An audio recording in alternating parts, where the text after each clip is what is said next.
In this video, we're going to talk about the specialized plant cells that you need to know about. The first one is the root hair cells.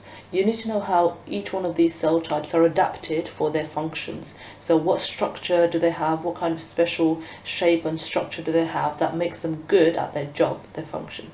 So here's the first one. Root hair cells are found in the root hairs of plants. So root hair cells have a large surface area. Okay, you can see this long extension that increases the surface area. So having a large surface area speeds up the absorption of water and mineral ions from the soil. Another adaptation is that they have many mitochondria.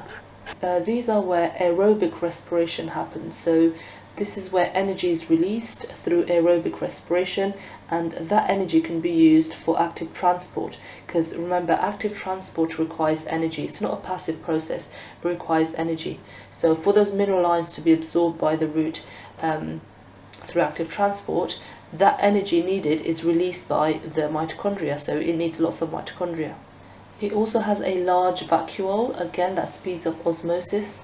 The next type of cell we're going to look at are the xylem cells. So xylem cells make up the xylem tissue, which is a form of transport tissue. So it allows water and minerals to be transported up the plant from the root up to the shoot and the leaves of the plant.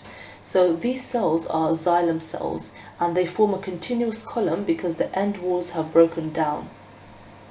The xylem cells are dead. So although initially the xylem cells are alive, in the xylem cell walls, a special chemical called lignin is formed, and that causes the cells to die. So what happens is that the ends between the cells, they break off, so it's not like separate cells, there's a continuous column. Now the lignin also strengthens the cells, so it allows the cells to withstand the pressure of the water moving up the plant, and it just gives the cell structure, and it keeps the cell, it supports the stem.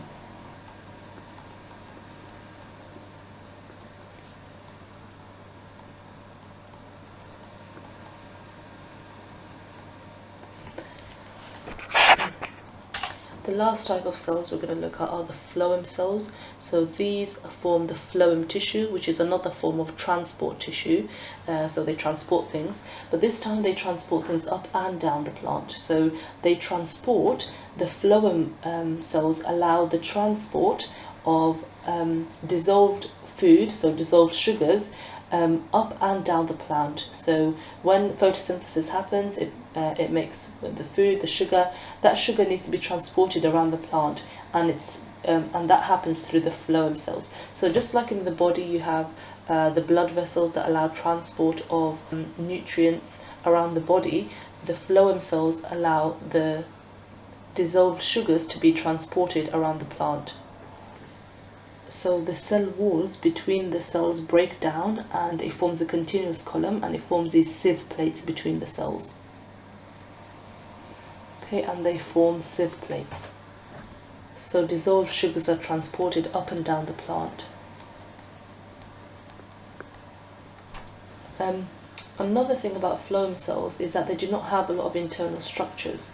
So they actually have companion cells, which are other cells that support these phloem cells. So the companion cells have lots of mitochondria, which releases energy so that the phloem cells can transport the dissolved sugars up and down the plant. So that's a quick summary of the 3 different types of specialized cells in plants. Thank you for watching, and please subscribe to my channel and give this video a like.